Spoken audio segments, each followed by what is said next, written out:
사무엘하 21장은 사무엘하 21장부터 시작해서 사무엘하 마지막 장인 24장까지를 하나의 커다란 단락으로 보고 있고, 그것이 사무엘하 전체의 부록처럼 첨가물로 보여지게 됩니다.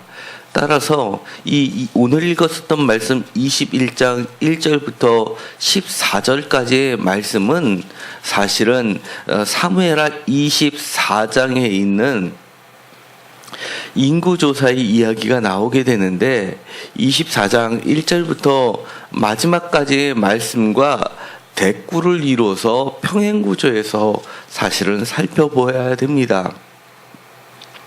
24장 1절부터 마지막 절까지 다윗이 인구조사를 하면서 하나님께 죄를 범하고 그것이 하나님 앞에서 악이 되어서 그 심판의 방법으로 재앙이 이스라엘 백성들에게 미치게 되고 다윗이 회개해서 용서를 받는 그러한 것이 기록이 되어 있다면, 그것과 마찬가지로 이스라엘 땅에 다윗의 죄를 없이 하시고 하나님이 축복하시고 번성케 하시는 것처럼 21장부터 오늘 읽었었던 1절부터 14절까지의 말씀은 이스라엘 땅에 임한 하나님의 재앙의 원인이 24장의 다윗이었다면 지금은 사울에게서 비롯되었다라는 것을 나타내기 위해 대꾸 형식으로 기록되어 있는 것으로 보여지게 됩니다.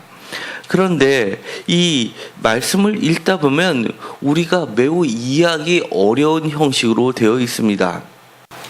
마치 매우 오래된 형식의 이야기로 되어 있어서 우리가 상식적으로 이해하기 어려운 이야기, 그리고 회개망측한 이야기가 들어있기 때문에 사실은 이런 이야기일수록 사실에 매우 근접한 이야기가 전해 내려온 이야기가 기록된 것으로 볼 수 있습니다. 특별히 이 1절에 보면 다윗의 시대에 해를 거듭하여 3년 기근이 있으므로 라고 되어 있습니다. 이것은 다윗의 통치 기간 중에 무려 3년 동안, 3년이라고 기록이 되거나 7년이라고 기간이 명시되어 있는 것은 완전수를 의미하고, 정확한 3년 물리적인 7년일 수도 있지만 그 정도가 매우 심각한 3 또는 7일 수가 있는 것으로 보여지게 됩니다. 어쨌든 간에 이 기근이 심하게 극도로 임했다는 것을 보게 되고, 이것은 매우 심각하게 다윗의 왕권을 흔들 정도의 심각한 문제였다는 것을 보게 됩니다. 그런데 그때 여호와께 간구하여 물어보니 그것이 사울과 피를 흘린 그의 집으로 말미암았다라는 응답을 받게 됩니다. 이것도 매우 이상합니다. 사울의 죄가 범했던 일은 사실은 사울의 때 이것이 벌어졌어야 됐는데, 다윗의 통치 기간, 그것도 상당히 시간이 지난 이후에 벌어졌다는 것도 사실 이해하기가 어렵습니다. 어쨌든 간에 여호와께 물으니까 그것이 사울과 피를 흘린 그의 집으로 말미암아서 벌어졌는데, 그 구체적인 이유는 사울이 기브온 사람들을 죽였다라고 1절에 소개하고 있습니다. 그리고 그 죽이는 문제가 생각보다 간단한 문제가 아니라 매우 정도가 심해서 그들이 느끼기에는 학살에 가깝다라고 이야기를 하고 있습니다. 그렇기 때문에 4절에 보면 기브온 사람들이 이야기를 할 때 사울과 그의 집과 우리 사이의 문제는 은금에 있지 아니하다라고 이야기를 하는 겁니다. 그만큼 그들은 배상이나 보상으로서 처리되는데 만족하지 않고, 그런 은금하고는 관계없이 반드시 피는 피로, 눈은 눈으로, 이는 이로 보복에 반드시 해야 되는 것을 바라고 있을 정도로 그들의 원한이 사무쳤다는 것을 이야기합니다.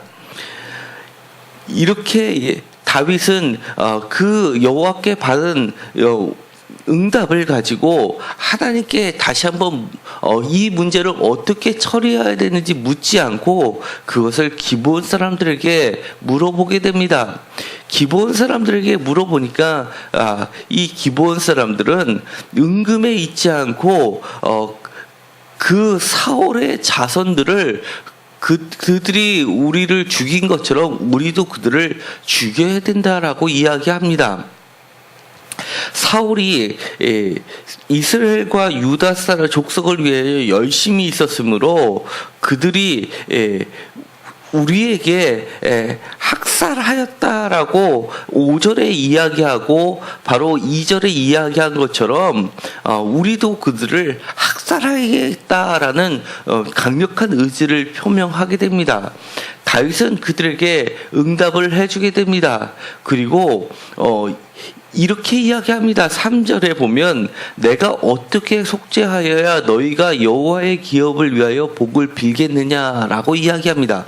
이것도 매우 특이합니다. 여기서 보면 기브온 사람들은 원래는 여호수아 때 이 가나안 지역을 정복할 때 들어왔을 때 이 사람들이 자기들도 멸절될 것이 두려워서 여호수아를 속이고 나서 몰래 변장해서 오래된 떡과 그런 모습으로 와서 화친을 청했고 여호수아는 그들과 하나님 앞에서 언약을 맺으면서 그들의 생명이 보존되고 이스라엘 사람들 사이에서 거주할 수 있게 된 사람들입니다. 그런데 여기서는 마치 기브온 사람들이 하나의 제사장처럼 보여지는 투로 이야기를 하고 있다는 겁니다. 아마 이 기브온 사람들과 여부스 사람들은 어느 정도의 연관성이 있어 보입니다. 왜냐하면 지역도 사울이 살았던 지역과 이 기브온 지역은 매우 가까웠고 또 기브온과 예루살렘 성도 매우 가까웠던 것으로 봐서 어느 정도의 연관성은 있을 것으로 보여지게 됩니다.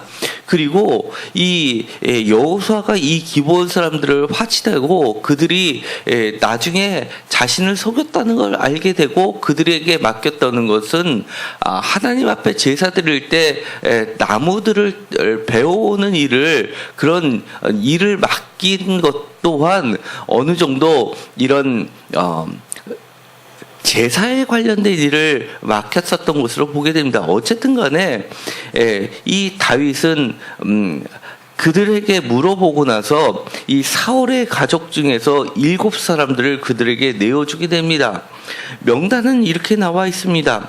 7절에 사울의 아들 요나단 사이에 여호와를 두고 맹세한 것이 있으니까 요나단의 아들 무비보셋은 넘겨주지 않지만 8절에 보면 아야의 딸 리스바에게서 난 자 사울의 두 아들 알모니와 무비보셋과 사울의 딸 메랍에게서 난 자 무올라 사람 바르실레의 아들 아드리엘의 5 아들을 붙잡아라고 되어 있습니다.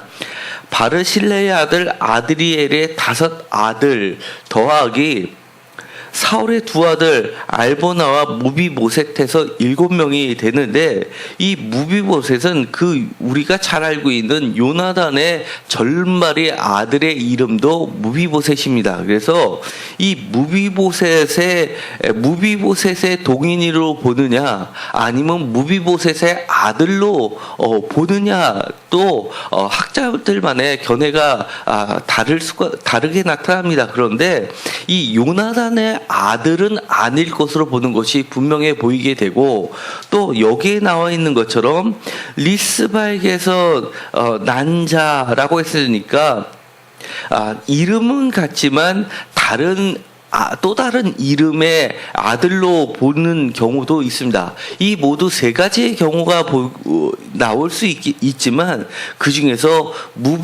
절름발이 무비보셋의 아들로서 보는 견해도 있음을 알려드립니다. 사실은 이 무비보셋의 아들의 이름은 미가라고 나와 있습니다. 그러나 미가 한 명이라고 나와 있지만 미가 말고도 또 다른 아들일 가능성도 있는 겁니다. 이처럼 고대일수록 이름들이 불명하고 다윗도 여러 가지 이름이 섞여 있는 것으로 봐서 어쨌든 간에 이 이야기는 다윗이 기브온 사람들의 원한을 해결하는 데 있어서 다윗이 자신의 정적들을 제거하는 데 사용했다는 게 문제의 발단이 됩니다. 어쨌든 간에 다윗은 7사람들을 동시에 죽이는데 내어주고 그들이 이 기브온 사람들이 여호와 앞에서 목매어 달고 그들을 장사지는 것이 아니라 정말 이방인들이나 할 수 있는 그런 죽음을 했다는 겁니다. 그리고 나서는 곡식 베는 첫날 보리를 베기 시작한 때라고 함으로써 이것이 농경 문화에 마치 기후제를 드리는데 사람을 제물로 바친 것과 같은 뉘앙스를 풍기고 있습니다.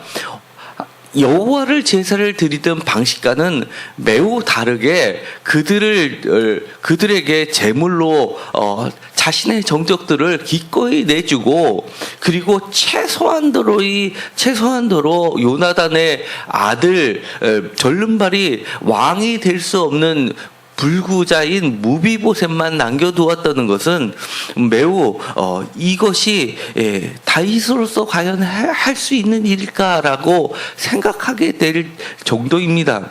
그런데 그 다음에 바로 아야의 딸 리스바의 이야기가 나오게 됩니다. 아야의 딸 리스베가 굵은 배를 가지고다가 자기를 위하여 바위 위에 펴고 곡식 베기 시작한 때부터 하늘에서 비가 시체에 쏟아지기까지 그 시체는 낮에는 공중의 새를 앉지 못하게 하고 밤에는 들짐승이 범하지 못하게 한지라라고 되어 있습니다.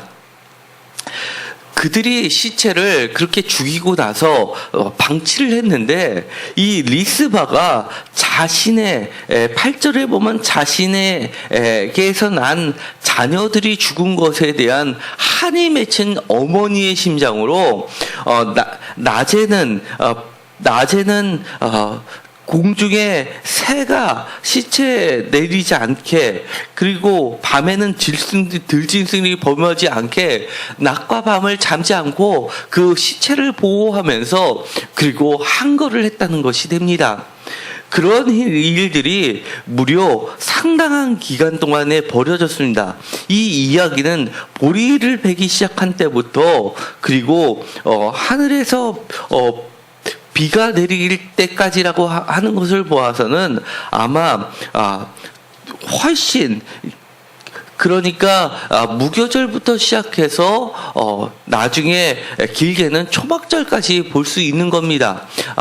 그렇기 때문에 거의 6개월, 짧게는 3개월, 길게는 6개월까지 이런 행위를 했고 결국 이 행위가 바로 다윗에게 들려지게 됩니다. 그리고 나선 다윗이 그 이야기를 듣고 마음에 찔렸는지 그제서야 사울의 뼈와 그의 아들 요나단의 뼈를 길르앗 야베스 사람에게 가져다가 이를 블레셋 사람의 그때 죽은 지가 상당히 오래 전인데도 불구하고 길보에서 죽어서 블레셋 사람들의 뱃상거리에서 매단 것을 이 길르앗 야베스 사람들이 가져왔는데 그때 가서 이 사건을 듣고 나서 그 뼈를 가지고 와서 그 달려 죽은 자들의 뼈와 함께 거두어서 그 베냐민 땅 셀라의 그의 아버지 기스의 묘에 장사를 하는 것으로 끝나게 됩니다. 그리고 나니까 그 후에 하나님이 그 땅을 위한 기도를 들으시니라라고 기록이 되고 있습니다. 마치 이 성경은 우리가 처음에 서두에 이야기한 것처럼 이 다윗의 잘못인 인구조사 이야기를 꺼내는데 그것이 다윗의 죄뿐만이 아니라 그 땅에 임한 재앙이 다윗뿐만 아니라 사울의 죄도 인했다라는 걸 나타내기 위해서 이 말이 들어간 것처럼 기록은 해놨지만 놀랍게도 인간의 왕으로서 기록한 힘으로서 기록했 역사일지는 모르지만 그 가운데서 하나님의 필적이 들어갔다는 겁니다. 하나님의 제약을 자신의 목숨을 채운 데 썼던 다윗, 어떻게 보면 그 다윗의 죄를 이 아야가 하나님 앞에 드러내면서 한 거를 하면서 다윗이 뉘우치고 그것을 그렇게 방치해뒀던 그 시체들을 거두고, 그리고 사울과 그의 요나단의 뼈를 모셔오는 일도 수년 동안 하지 않았는데 최소한 10여 년의 기간이 이미 흐른 것으로 볼 수가 있습니다. 왜냐하면 헤브론에서 7년, 그리고 유다에서 33년이라는 기간의 통치 기간이 있었던 것을 보아서는, 그렇기 때문에 이거는 상당 기간이 있었는데 그제서야 다윗이 이런 일을 했다는 것은 그만큼 다윗이 매우 일반적인 사람으로 하지 못할 일을 했다는 것을 드러내고 있습니다. 그렇게 한 것에 대해서 그가 죄를 뉘우치고 이 죽은 사람들에 대해서 온전히 땅에 묻음으로써 그 행위를 보시고 하나님이 기도를 응답하시고 비를 내린 것으로 기록되어 있다는 겁니다.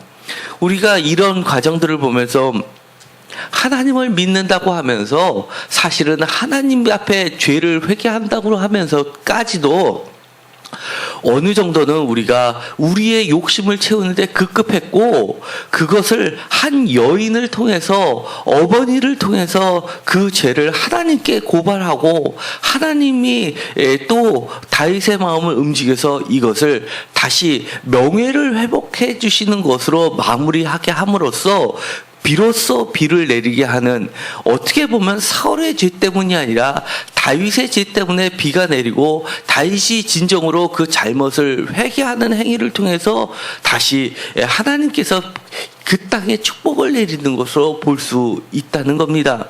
마치 요압이 아벨의 도시를 점령하고 멸절시키려 할 때 한 여인이 나타나서 그 도성을 구원시켰던 것처럼, 또 압살롬이 바로 다말 사건으로서 장자를 죽이고 도망갔을 때 드고아의 여인이 나타나서 또 그 문제를 해결했던 것처럼, 여기서도 마찬가지로 여인의 이야기를 통해서 포악했던 그런 죄를 구원시키는 구원자로 등장한다는 것을 보여주고 있습니다. 우리가 우리의 죄는 하나님 앞에 감출 수가 없습니다. 어떻게 우리가 잘 포장하고 어떻게 하더라도 결국은 하나님 앞에서는 낱낱이 드러날 수밖에 없고, 그리고 그것을 온전히 회개하고 돌이켜야지만 하나님께서는 비로소 그 우리의 모든 것을 받아주시고 원상 회복시켜준다는 것을 다시 한번 알려주고 있습니다. 혹시 우리가 하나님 앞에 감춰진 죄가 있다면 하나님 앞에 온전히 회개하고 우리의 돌이키는 모습을 하나님께 진정으로 보여드리는 자들이 되었으면 좋겠습니다. 그래야지만 하나님께서는 다시금 이 관계가 회복되는을 통해서 하나님께서 우리를 진정으로 용서해 주신다는 것을 보여주고 있습니다. 우리가 때로는 우리의 잘못이 있음에도 원상 회복을 시켜줄 마음은 없으면서 말로만 회개했다 하는 경우가 있는데, 정말 진정한 회개라는 것은 우리의 구체적인 행동도 간다는 것, 구체적인 행동도 유발된다는 것을 보여주고 있습니다. 단순히 적당히 넘어가는 것이 회개가 아님을 다시 한번 이야기해주고 있습니다. 혹시 우리 주변에 관계가 좀 더 회복돼야 될 것이 있다면 우리가 온전히 그들과의 관계도 회복하고, 그리고 억울하게 했다는 것은 했다는 것이 있다면 그 억울함도 풀어주고 명예도 회복시켜주고 온전한 관계를 이루도록 우리가 적극적으로 나아갈 때 하나님은 기뻐하신다는 것을 기억하시는 귀한 시간이 되었으면 좋겠습니다. 기도하고 마치기로 하겠습니다. 하나님, 우리가 여러 가지 우리 앞에 재앙이 오고 또 생각지도 않은 일들이 벌어지는 것은 하나님께서 우리를 더욱 사랑하시기 때문에 우리를 그냥 버려두는 것이 아니라 온전케 하고 관계를 회복시키시기 위해 여러 가지 사인을 주시는 것이라고 또한 해석할 수 있습니다. 우리가 적당히 하나님을 믿는다고 하면서 우리의 욕심을 채우는 데 사용하지 않게 하여 주시옵시고, 우리의 숨겨진 모든 것들이 하나님 앞에 드러날 때 적극적으로 회개하고 또 모든 관계를 원상 회복시키려고 노력하는 진정한 회개자의 모습이 되게 하여 주옵소서. 오늘 억울함을 하나님 앞에 직접 행동으로서 보여주고 있는 정말 마음이 찢어지는 어머니의 심령을 가지고 하나님 앞에 매달렸던 모습을 보게 됩니다. 정말 안타까운 여인의 모습을 통해서 하나님은 그의 억울함을 풀어주셨습니다. 하나님, 하는 권력 앞에서 하나님 앞에 매달리면서 하나님과 씨름하는 우리가 모든 것 가운데서 하나님께 간구하는 자들이 되게 하여 주옵소서. 이 땅에 여러 가지 재앙들이 내릴 때 이 모든 것의 원인을 바로 어떠한 사건으로 보는 게 아니라 하나님과의 관계의 틀어짐에서 볼 수 있는 신앙의 눈을 갖게 하여 주옵소서. 우리 가운데 벌어지고 있는 여러 가지 안타까운 일들이 벌어질 때 내 자신을 먼저 하나님 앞에 내려놓고 하나님 앞에 잘못된 것이 나를 돌아보는 귀한 시간이 되게 하여 주옵소서. 예수 그리스도의 이름으로 기도드렸습니다. 아멘.